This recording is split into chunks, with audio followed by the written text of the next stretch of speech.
Hello guys, welcome back to Be the Topper and this is unit 2 of class 11th marketing environment। ठीक है, इससे पहले हम लोगों ने इस क्लास का यूनिट 1 कंप्लीट कर दिया है। उसके सारे 13 लेक्चर्स हैं, प्लेलिस्ट में आपको मिल जाएंगे।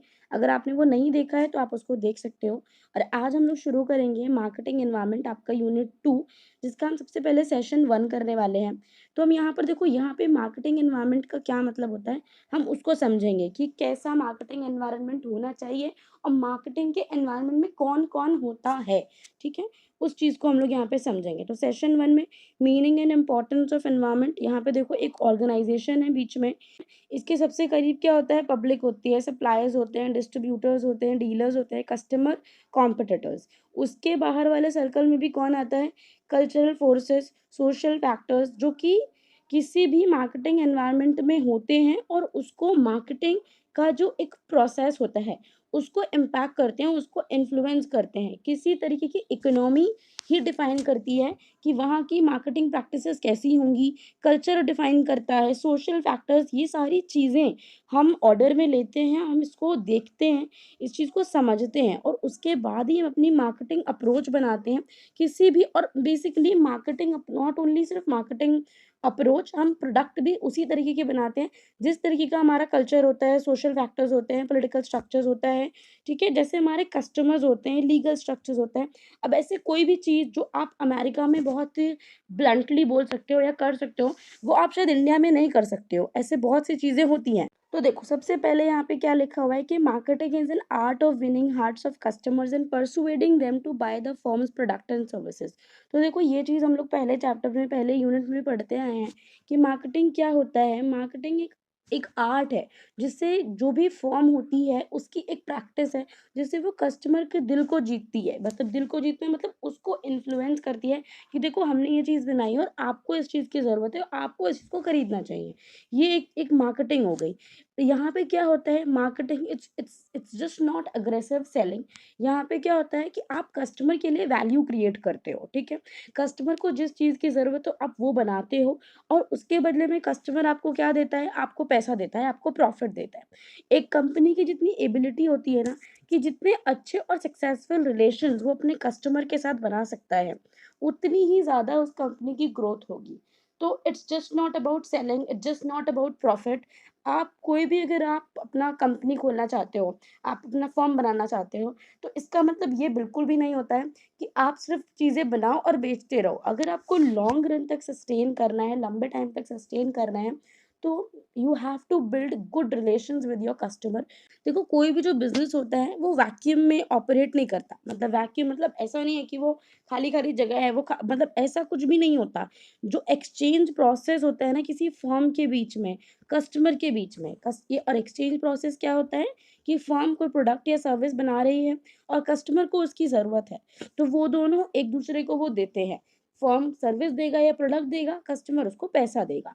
तो ये जो चीज़ होती है, जो एक्सचेंज प्रोसेस है, ये किस पर डिपेंड करता है, ये डिपेंड करता है उस फर्म ने जो बिजनेस प्रोसेस, जो बिजनेस कर रही है, उसका जो डिसीजन है। ठीक है, और ये जो डिसीजन होता है कि आप कैसे काम करोगे, क्या काम करोगे, कौन सा आपका कस्टमर टारगेट बेस है, तो ये सब ही चीज़ें आपके मार्केटिंग एनवायरनमेंट को अफेक्ट करती हैं। ठीक है, मतलब कोई भी जो एक्सचेंज चल रहा है फर्म और कस्टमर के बीच में, यहाँ पे मान लो फर्म है और यहाँ पे कस्टमर है, इनके बीच में जो एक्सचेंज चल रहा है, जैसे कि ये इसको प्रोडक्ट या सर्विस देगी और ये इसको प्रॉफिट देगा, तो ये किस चीज़ पर डिपेंड करता है, ये डिपेंड करता है उस फर्म के बिजनेस डिसीजन पे कि वो अपना बिजनेस किस तरीके से करते हैं। और ये जो डिसीजन होते हैं, इसकी वजह से मार्केटिंग एनवायरनमेंट अफेक्ट होता है और इससे काफ़ी इम्पैक्ट पड़ता है किसी भी फर्म के बिजनेस पे। बहुत सारे फैक्टर्स होते हैं जो कि किसी भी कंपनी की जो एबिलिटी होती है कि वो कितना सर्व कर सकती है, कितना अपने कस्टमर को सेटिस्फाई कर सकती है, इसको बहुत ज़्यादा इन्फ्लुएंस करती है। तो मार्केटिंग एनवायरनमेंट कैसा है आपका, अगर आपका मार्केटिंग एनवायरनमेंट अच्छा है और आपने चीज़ों को बहुत सही तरीके से प्लान किया है, अकॉर्डिंगली प्लान किया है, तो आप कस्टमर को सेटिस्फाई कर पाओगे और कस्टमर को सर्व कर पाओगे। जब तक आपका कस्टमर आपकी सर्विसेज से सैटिस्फाई नहीं है, तब तक आपका बिज़नेस आगे ज़्यादा नहीं बढ़ सकता। तो ये एक सबसे इम्पोर्टेंट चीज़ होती है। The mix of these internal and external factors affect the way a firm operates. अब यहाँ पे जो इंटरनल और एक्सटर्नल फैक्टर्स होते हैं ना मार्केटिंग के, ये किसी फर्म के काम करने के तरीके को बदल देती है। अब यहाँ पे देखो क्या लिखा है कि जो जितनी भी फर्म्स होती है ना, उसको मार्केटिंग एनवायरनमेंट को समझना पड़ेगा। देखो अगर आप कोई भी काम करना शुरू करते हो, जैसे आप क्लास 11th में आए, आप क्लास 11th में आपने अगर ये सब्जेक्ट चूज़ किया है, तो इसके पीछे कोई रीज़न रहा होगा। हो सकता है किसी के पास कोई रीज़न ना हो, क्योंकि उनको ज़बरदस्ती मिल रहा था, तो उन्होंने ले लिया। Most of the students are like this only कि ठीक है, मिल रहा था तो ले लिया। बट अगर आपने अभी ले लिया, तो आप इसे पढ़ रहे हो तो कुछ सीख रहे हो। मेबी आपकी नॉलेज ना कभी भी खाली नहीं जाती, आपको कभी ना कभी काम आ जाएगी। तो वो एक एक वो हो गया कि भई मैंने कुछ सोचा। तो और जिन लोगों ने इन्होंने तो कुछ सोचा नहीं, जो ऐसे लोग हैं, बट जिन्होंने कुछ सोचा वो उसके पॉज़िटिव फैक्टर्स के बारे में सोच रहे होंगे कि अच्छा भाई देखो इस सब्जेक्ट को पढ़ने से ये होगा, उसके बाद ये होगा।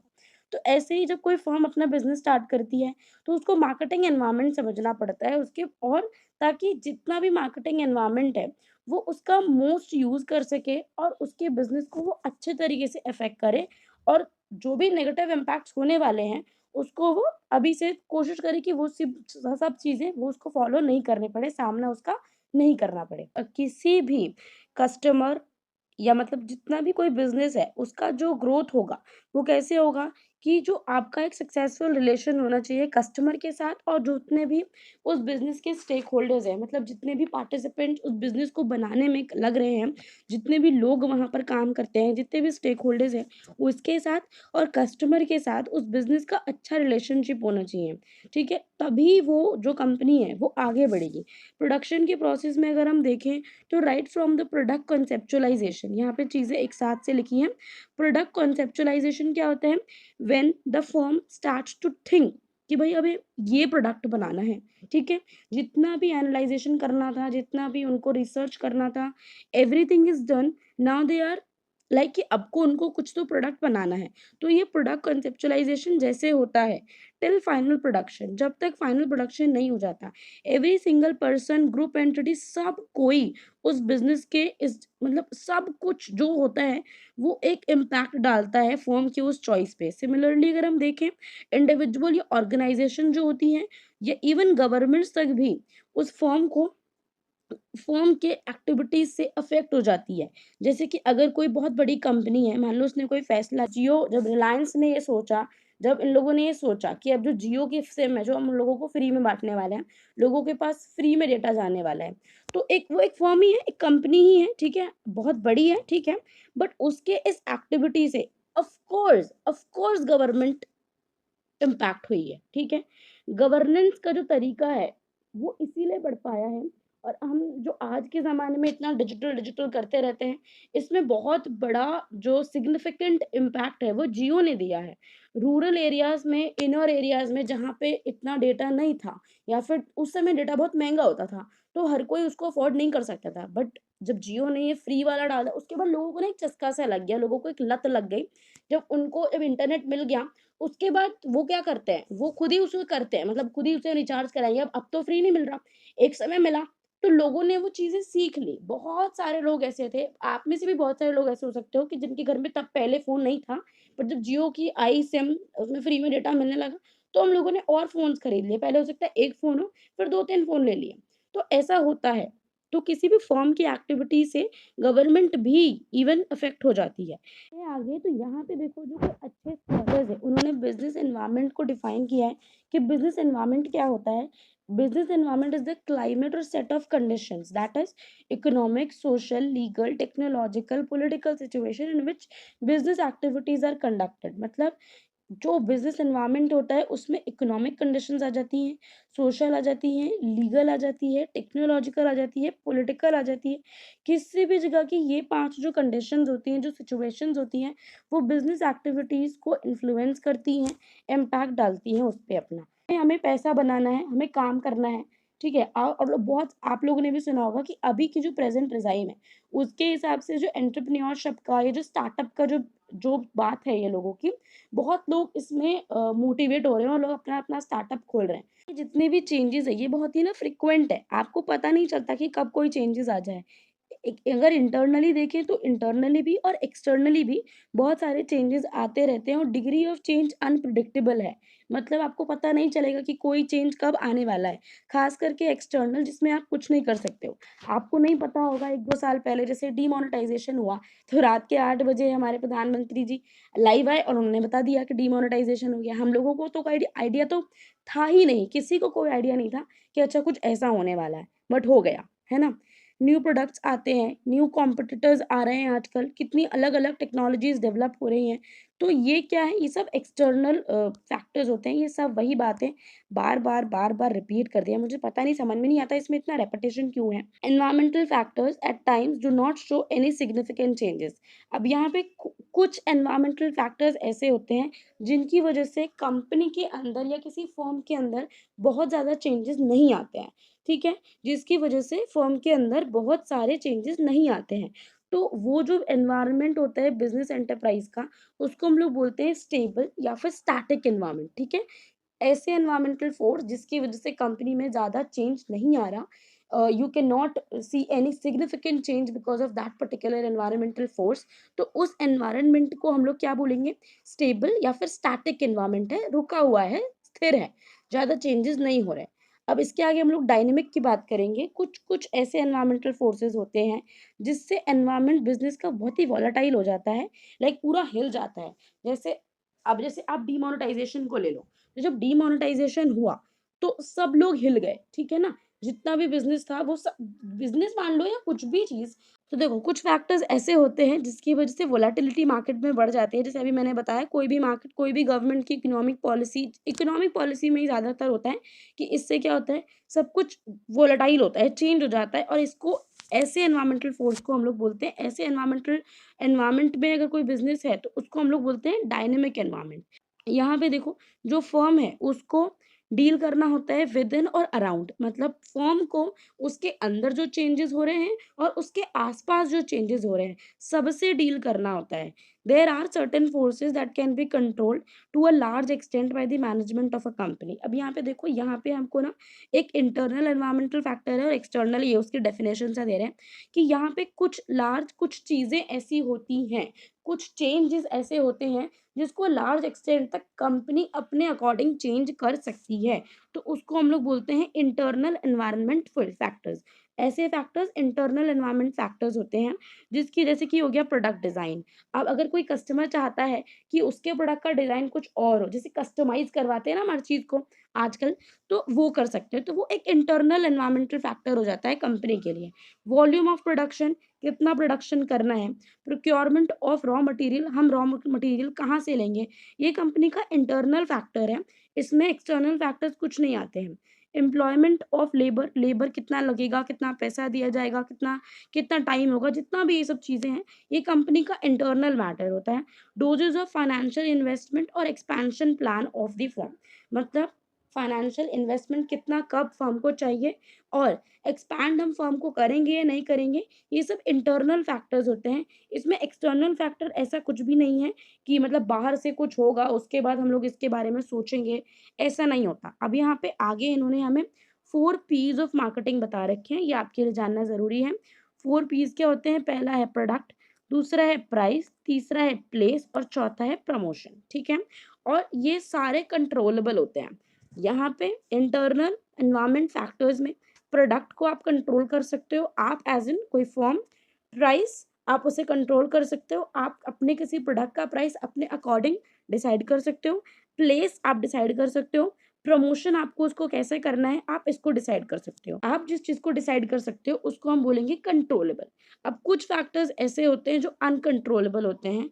अब यहाँ पे देखो, अनकंट्रोलेबल चेंजेस की बात हो रही है यहाँ पे। अनकंट्रोलेबल चेंजेस कौन से हैं? Which generally can not be guarded by the management of a company. कोई भी कंपनी का मैनेजमेंट उसको सेटल नहीं कर सकता, ठीक है? जैसे कि उसमें एक्सटर्नल अनकंट्रोलेबल एनवायरनमेंट होता है कि जो सरकार की पॉलिसीज़ हैं, जो सोशल चेंजेस हो रहे हैं, जो टेक्नोलॉजिकल चेंजेस हो रहे हैं, उसको आप एक अकेले फर्म मिलके चेंज नहीं कर सकते हो। वो तो ऐसा एनवायरनमेंट ही चल रहा है, तो उसमें फर्म का मैनेजमेंट एज़ सच कुछ नहीं कर सकता। और ये जो एक्सटर्नल अनकंट्रोलेबल एनवायरनमेंट है, इसके फर्दर 2 पार्ट होते हैं। अनकंट्रोलेबल मार्केटिंग जो एनवायरनमेंट होती है, उसमें एक तो होता है माइक्रो और एक होता है मैक्रो। अब माइक्रो एनवायरनमेंट क्या होता है, उस पे बात करेंगे। That influence marketing and business directly. अब एक्सटर्नल अनकंट्रोलेबल एनवायरनमेंट में पहला एनवायरनमेंट होता है माइक्रो एनवायरनमेंट। ध्यान से सुनना मेरी बात को। और ये ऐसे फोर्सेस होते हैं जो किसी भी बिजनेस को डायरेक्टली इन्फ्लुएंस करते हैं। डायरेक्टली इन्फ्लुएंस का क्या मतलब है? जैसे कि सप्लायर, ठीक है? अगर कोई फर्म कुछ बना रही है, सप्लायर ने टाइम से टाइम नहीं दिया, मतलब और सामान नहीं दिया, तो प्रॉब्लम हो जाएगी। कस्टमर ने अगर ने सामान नहीं खरीदा तो प्रॉब्लम हो जाएगी। इंटरमीडिएरी ने अगर ठीक से काम नहीं किया तो शायद प्रोडक्ट कस्टमर के पास नहीं पहुंच पाएगा।